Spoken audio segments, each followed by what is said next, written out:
Welcome to Life After Sports. I am here for an exclusive interview with Charlie Villanueva, where we'll be talking about life before, during, and after sports. All right, Charlie, thank you for having us today here in your home for this interview. Now I'm going to get right into it. You're from Elmhurst, New York, right? Correct. Now take me back to Denman Street, where you grew up. Denman. Born and raised in New York City, Queens. We used to live on this dead-end street, and just picture a bunch of tall buildings, 6 floors, the projects, so to speak. Very dangerous, a lot of drugs, a lot of violence. It was in a very tough neighborhood, but it kind of helped me who I am today. You know, it was one of those things where, you know, if you can survive living there, you can survive anywhere type of thing. So growing up in Denman, which was also, it was a lot of perks to it because there was a lot of kids in my neighborhood where we used to play ball, used to play sports. So that's why sports was a big thing in my life, because I used to play a lot in my neighborhood. But So that came in growing up early on. yeah, that was earlier on. You know, both my parents are from the Dominican Republic, so like baseball was a thing. You know, my mom played softball, my dad played baseball, and you know, we used to, in this dead end, we used to play baseball, and you would think, you know, I'm Dominican, baseball would be the sport, but basketball kind of took over. So what made you decide basketball rather than baseball? Baseball? To be honest, it started in high school. I love playing baseball. I love watching baseball. Right now, I'm more of a baseball fan than a basketball fan, which is crazy. To be honest, straight up was the uniforms. You know, I was tall. And like the uniforms that they had at the time, you know, what we could afford, it was like young on me. It was tight. I didn't really was a fan of it. So I never went down that route because I didn't like the way the uniforms looked. It might sound a little crazy, but that's the truth. But basketball, you know, and then I grew, you know, from my freshman year in high school to my sophomore year, you know, I grew that summer, I grew 7 inches. So basketball kind of took over from there. Did you ever try out for baseball? I never had the courage. I never had the courage to do it because I just didn't feel comfortable in the uniforms. I'm just straight up. It was so tedious, but that was the truth. And basketball just seemed like it was more easier for me, even though I was a good baseball player. But basketball was what was at for me. So you mentioned something in the kickoff party. There was a point in your life where it was tough for you. You had moved to New Jersey, back to New York to live in a basement. And at the same time, you had found out that you had alopecia. Mm-hmm. How was that whole process for you? It was tough because I was a 10-year-old kid. You know, we grew up in Queens and Denman Street, you know, for my 10 years. And then we ended up moving to New Jersey, to a bigger house, a better situation. You know, my parents ended up getting a divorce or whatnot. And, you know, what comes with divorce comes split homes. We had to make a decision. Do we stay where we at or do we go back to New York? So my mom decided to go back to New York. Couldn't afford where we was at in Jersey. So it was tough. It was tough because I remember living in the basement. I mean, this room was probably the size of this room, and I'm not even exaggerating. You know, for 4 people living in the size of my current office is just hard to understand because, you know, my brother slept in the kitchen / there was a bed in the kitchen / living room. And then I slept with my mom and my sister in a queen size bed. And the ceilings were about maybe like 6 feet. I'm like 6'7". I'm 6'5", you know what I mean? So it was one of those things where you have pipes all over the place. And then on top of that, and I remember it's funny because my mom told the landlord at the time, he wasn't supposed to be renting that out. It was illegal in New York, just keeping it real. It was just her and my brother. And, you know, he made the exception. He was only supposed to rent it out. Well, he was only going to rent it out to one person. Then he found out it was 2 people, and that was a thing. So and then he found out it was 3 people. He was like, whoa, hell no. He was super tight. And it's crazy because he never found out there was 4 people really there. So anytime he would come around and go pick up the rent, I would have to go hide. I used to go hide in the closet.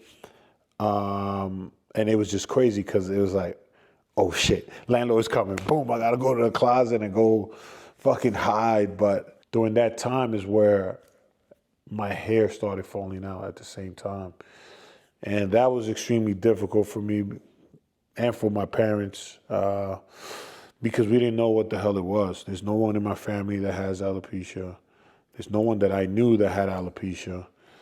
It was one of those things that was very difficult for me because it happened pretty quickly too. You know, I was 10 years old, got diagnosed.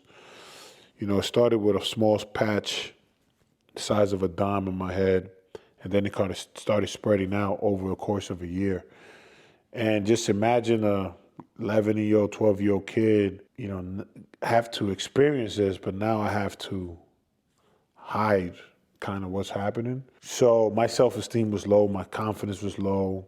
I always wear a hoodie, never look people in the eyes because I didn't want them to realize that I didn't have no eyebrows. So it was extremely challenging. It was tough. It was tough, but it made me who I am today. A lot of struggles, a lot of painful struggles, a lot of dark days, a lot of crying, a lot of tears. But one thing about me is I never really liked to show weakness in front of my mom because I didn't want her to see it affect me, but it was. But I knew what it was doing to her. It was affecting her. So I was trying my best to hide my personal feelings just so she could be okay.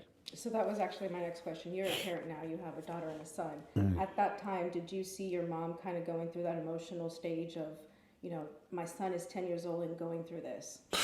So this is it's funny because as a parent, I can only imagine how hard it was for my mom to see her child going through this. But to kind of switch it up, this is going to be the first time I actually ever talked about it. Recently, my daughter was diagnosed with alopecia. So that was extremely tough for me to take because it kind of brought me back to my childhood. And my daughter is losing her hair back here, and it's like, man, not this again. Not this again. And my daughter doesn't know. She knows me as daddy, and she knows daddy doesn't have hair. That's just how she knows me. So to her, it's normal. But she doesn't really understand and grasp what's happening.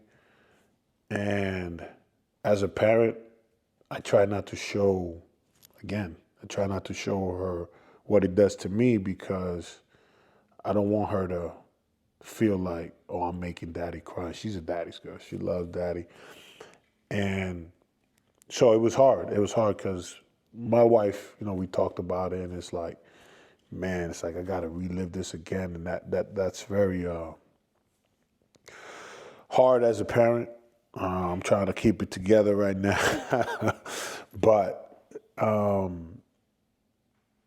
when I first saw it, as far as my daughter dealing with, I knew what it was right away. I mean, it just took me right back to that place.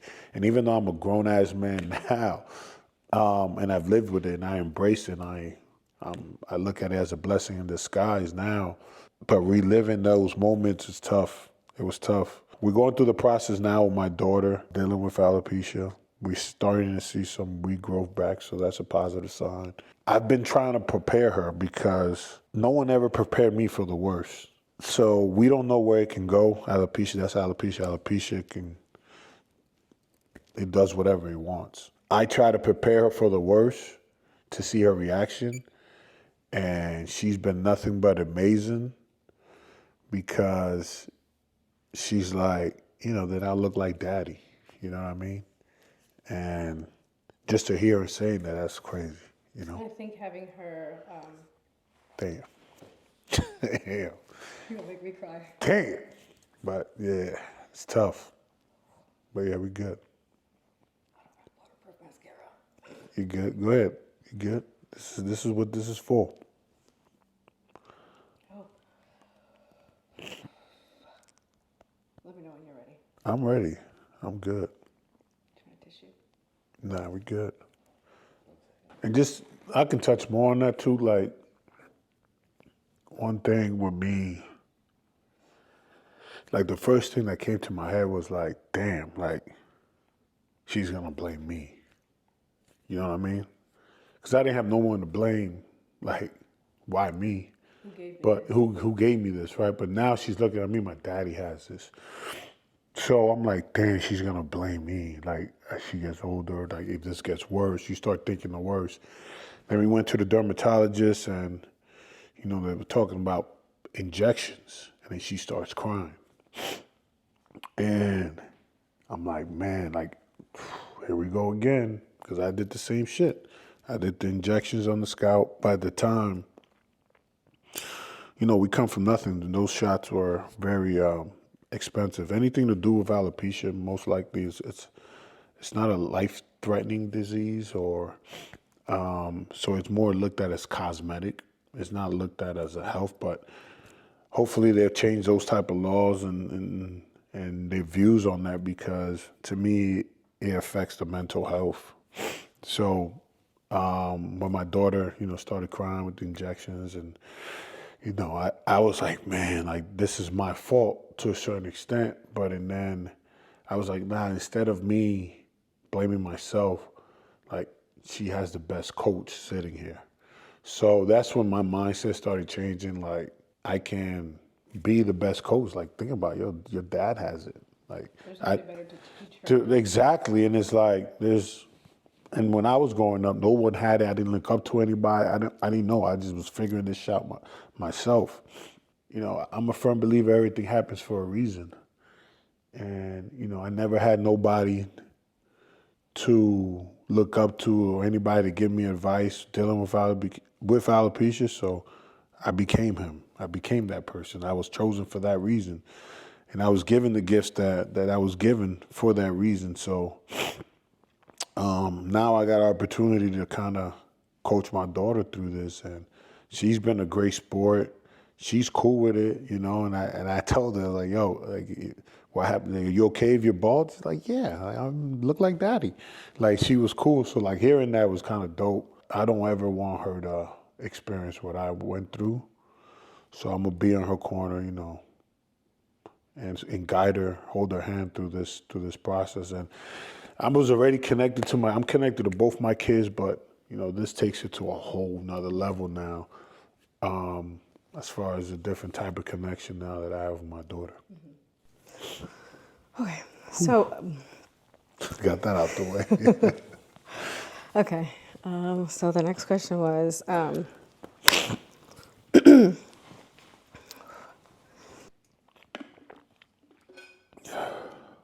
so what advice would you give to people who are newly diagnosed with alopecia or struggling with that? It's hard. It's hard because everybody takes it different. One of my go-to advice that I would give to somebody is make sure you have alopecia and alopecia doesn't have you.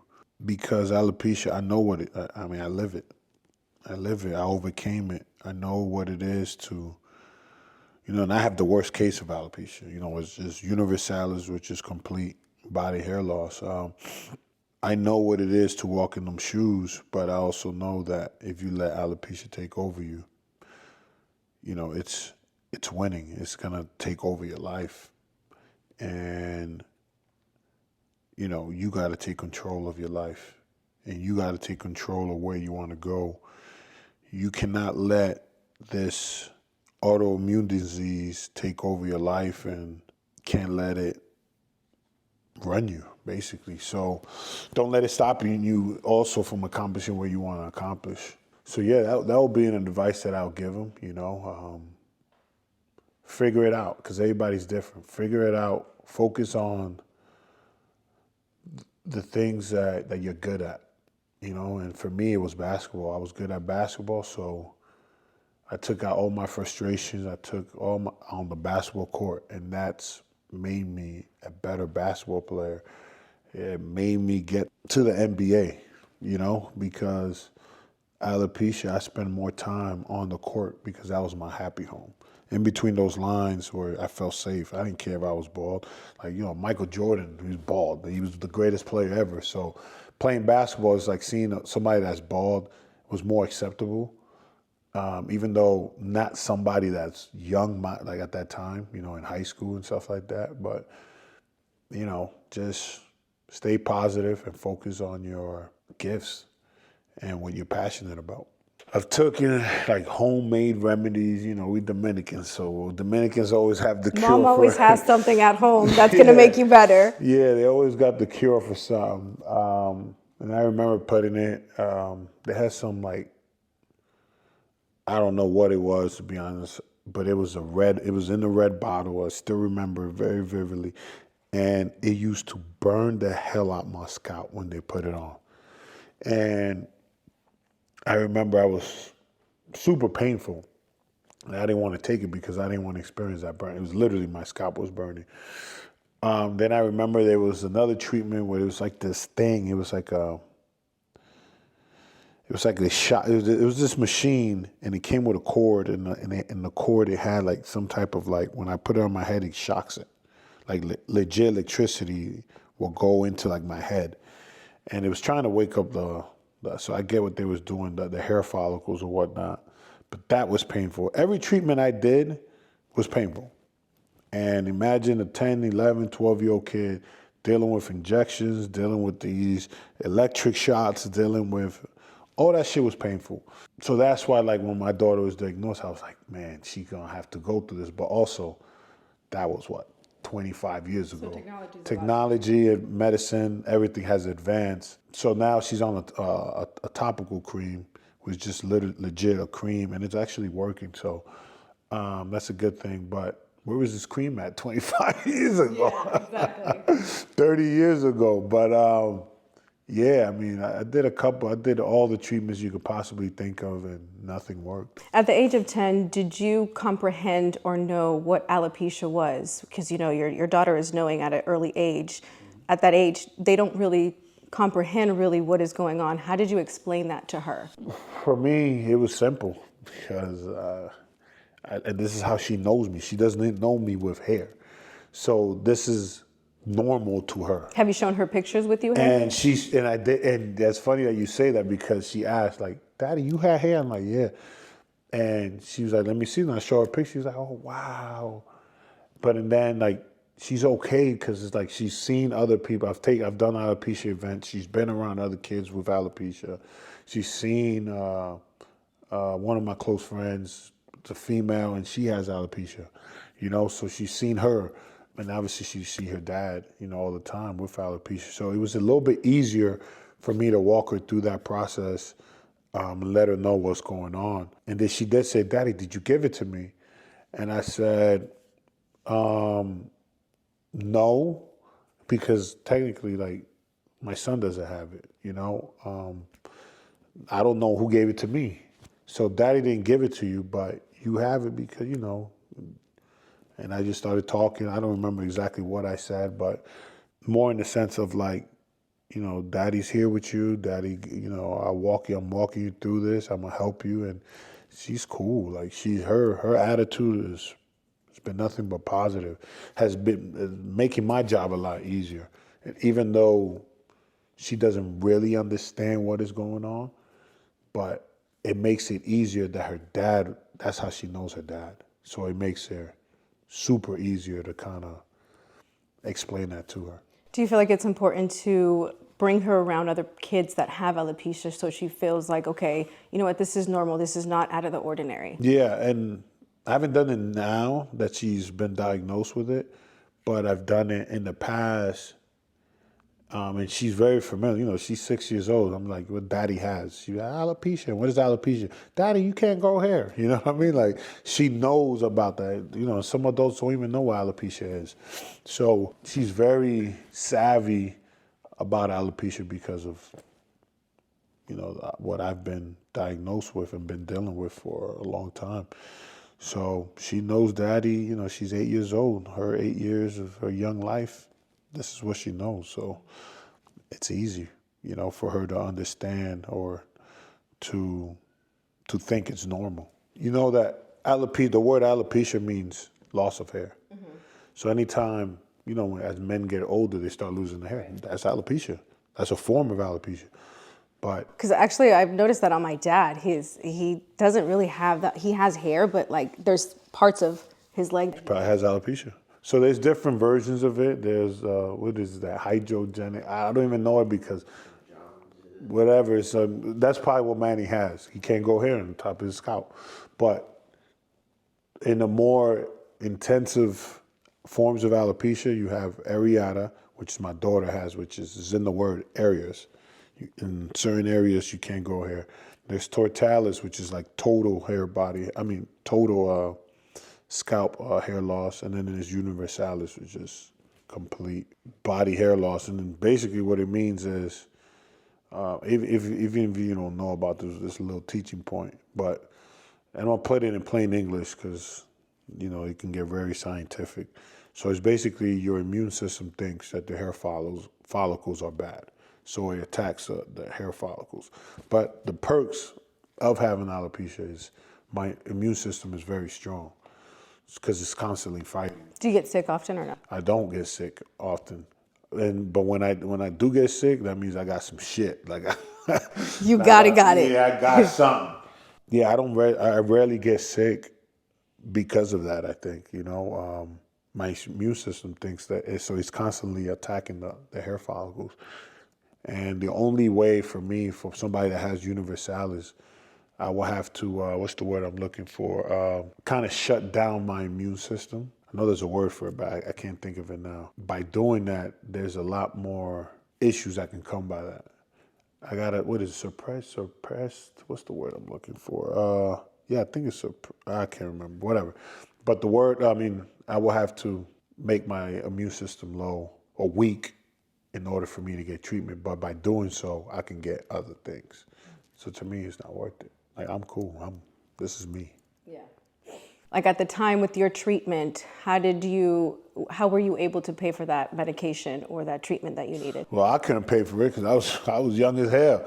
But mama, we was on welfare, so the government took care of us. So my mom couldn't afford it. She would do little side hustles here and there, babysit, clean houses. At the time, I think the shots were like per shower, per session, it was probably like anywhere from $800 to $1,200. Like, we don't got that. We don't got that. So I remember my mom, was wanting me to have hair so bad. We probably did like 2 or 3 sessions, and and it was driving her crazy because it was hard on her. So, I remember just saying, yo, Mom, like, I'm good. But I wasn't. But I told her, yo, Mom, I'm good. We don't need to go. I don't want to go through this no more. This is painful. And then I remember when in high school, it was in the high school, there was no hat policy in school. So here you got a kid that's now want to wear a hat all the time.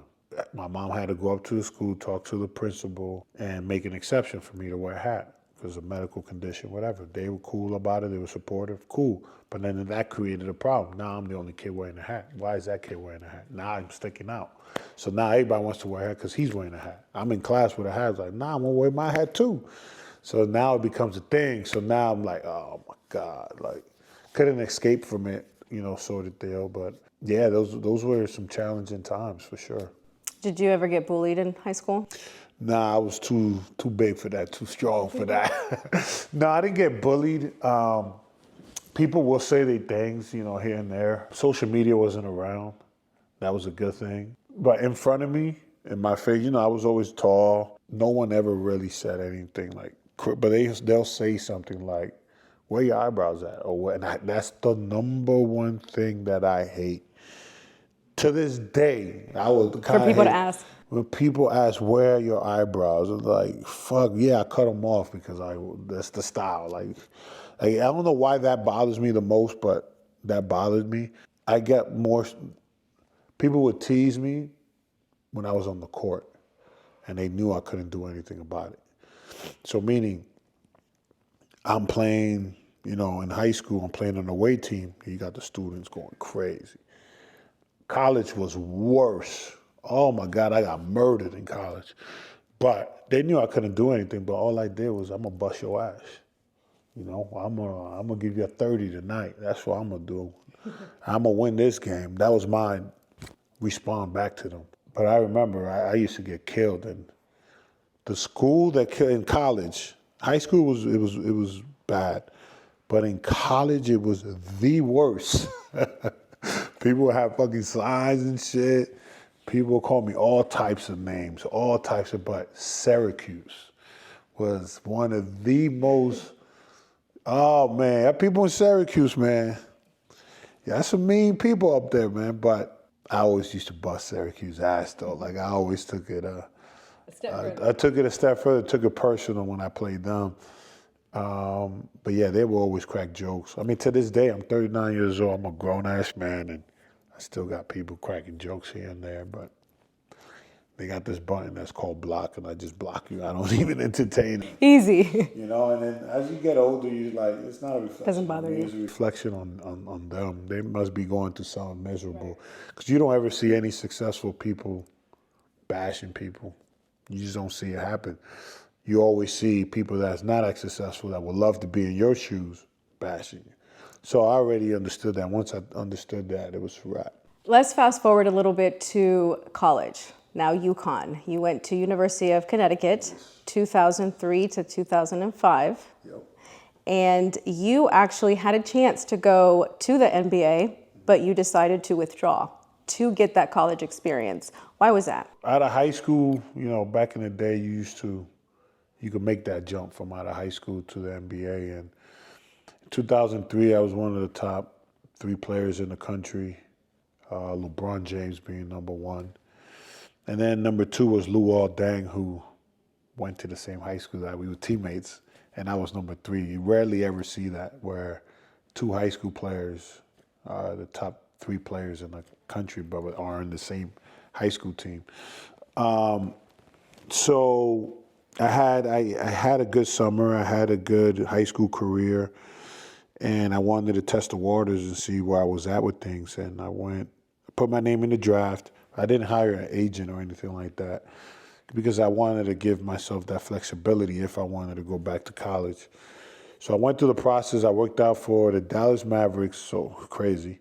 Dallas Mavericks, New Jersey Nets, and San Antonio.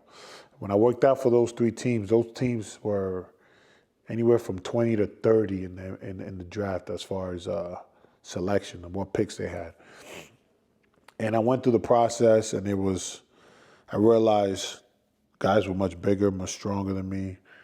I wasn't ready. I'm 17 years old. I might have been 200 pounds wet. I'm fresh, but I had some game. I had some game with me, and I had confidence. That was one of the important things. But I went through the process and realized, these guys are so much bigger, stronger, better than me. I would benefit a lot more, if I went to college. And that was legit. That was my decision. Nobody pressured me to go into NBA. I just felt like, man, I'm not ready. You didn't have that pressure from your brothers, like, hey, just go straight to the NBA. No, nobody gave me that pressure. I just was like, I'm just not ready. Like, this ain't it for me. So I had the opportunity to go to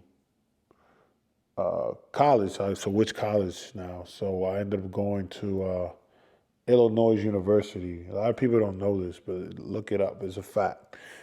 I committed to Illinois University because I ended up liking the coach, liked what they was doing, liked the team. His name is Bill Self, but then Bill Self ended up going to Kansas. The year that I committed to him, committed to go to a school, I only verbally committed because there was no reason for me to sign. I didn't want that type of a commitment because I was the type of player, you call it what it is, where I can just pick where I wanted to go. That was one of the perks of being one of the top high school kids at that time, and wanted to go to Illinois, but the coach ended up going and taking a job in Kansas. I went to go follow him in Kansas, so I took a visit to Kansas and took this visit, and there was a tornado the day I visited. I remember being in the gym, and then everybody said, let's go to the basement because there's a tornado coming. I'm a New York kid, Lynn. I'm good on tornadoes. I'm like, I want no smoke. I want no problem. You know what? Maybe this is a sign. So I'm like, all right, now I don't have a school to go to because I'm not going to Illinois and I'm not going to Kansas. So I said, fuck, where do I go? All right, who's the best team in college? UConn. UConn was ranked number one at the preseason, number one at that time. I was like, cool, I'm going there. So I already took a team that was already ranked number one, and you add a McDonald's All American. They didn't even have a scholarship for me. They made room. I don't know how they did it, but they made room for me. So you went to college without a scholarship? No. I went to college with a scholarship. They ended up getting rid of somebody eventually, and then that's how they gave me that person's scholarship. I don't know if I should have said that on camera, but fuck it, it happened so long ago. But yeah, so they ended up getting rid of, because they already used up all their scholarships, so they needed a kid to transfer, and that kid ended up transferring. And I didn't even have any more official visits left. I already took all my 5 official visits, and ended up going to UConn, and it's one of the best decisions that I've made. So walk me through your first organized team that you had. Like, first organized team as a kid, the good thing is I had older brothers, and my brother Rob, who you know very well, Rob C. He loved playing basketball, and we was very competitive. And my mom would have not let him go anywhere without me, so it was always a package deal. So my brother, he's older, he's 2 years older than me, and he would try out for any team. And I will always play with the older guys. And that's something that helped me because everybody thought I was the same age as him, but I wasn't. We was almost like the same height. We were both just as tall, but, I'm 2 years younger, but a lot of people didn't know that. So I will always play on his team. I was good enough to play on his team, which was crazy. But I was always 2 years younger, so he was very helpful in that because kind of follow his footsteps. Whatever he wanted to do is kind of where I went. Wherever he played, I played. But then eventually as time went on, I started making my own decisions and doing my own thing. But and then I think the other question was that you followed up with was the McDonald's All American being. You were in the All American. The McDonald's All American game. McDonald's All American game, and you played with LeBron. Yeah. How was that playing with him at that time without yet joining the NBA? You were still in college. Yeah, I was in high school. Sorry, you were in high school. Yeah. So playing with LeBron was pretty dope. I mean, LeBron, and it's crazy to think that he's still playing at a high level, and that's how I gotta salute him and pay my respects because that's extremely hard to do for, year in and year out, being that number one dude. So, we're the same age. I'm retired, happily retired, and my body doesn't respond as well. And the fact that he's still doing that, I salute him for that. So shout out to LeBron for that. But playing with him, he was, time 17 years old. He had all the accolades, all the hype. Big time. I mean, he was still, at 17 years old, he was that dude. And it was fun being on the same team with him. And I had an opportunity in the NBA, something else, but nobody else knows. I had an opportunity to play with him. I love playing with LeBron, by the way. He's an amazing player, amazing passer. But when I became a free agent in 2009, and I ended up signing with Detroit, I had an opportunity to sign with Cleveland because they wanted me as well. Looking back at it, I was like, maybe it could have went down that route. But at the end of the day, I made the decision that was best for me at that time, and that was Detroit. Even though it didn't work out in Detroit, but it felt like at the time that was the best decision. Did have an opportunity to play with him again, and I love playing with LeBron. LeBron is a tremendous player. I mean, that's why he's considered one of the best in the world. So I don't know if you remember, but at halftime you were leading scorer. Do you think politics had anything to do with it that year, being that LeBron was up at the draft? So All right. The game was in Cleveland, by the way. Let's get that out the way. Let's get that out the way. The game was in Cleveland. LeBron's from Cleveland. I mean, Akron, Ohio. He's from Ohio. I remember, LeBron had a big part to do it because he gave me the ball a bunch of times. One thing I said to myself, LeBron told me was, Charlie, run the floor. I'm going to find you. And me, that's all. I love doing that. And he would always find me. He was always finding me, throwing me alley-oops, It was good times. It was definitely good times, and I ended up being, I was the leading scorer at halftime. I should have gotten MVP. I still hold that, but they sat me down for the majority of the fourth quarter, and I know why. And they let LeBron go off. Yeah, shout outs to LeBron. It was definitely fun, good times, and there's always good times whenever you put all the best high school players and playing against each other. So it was fun.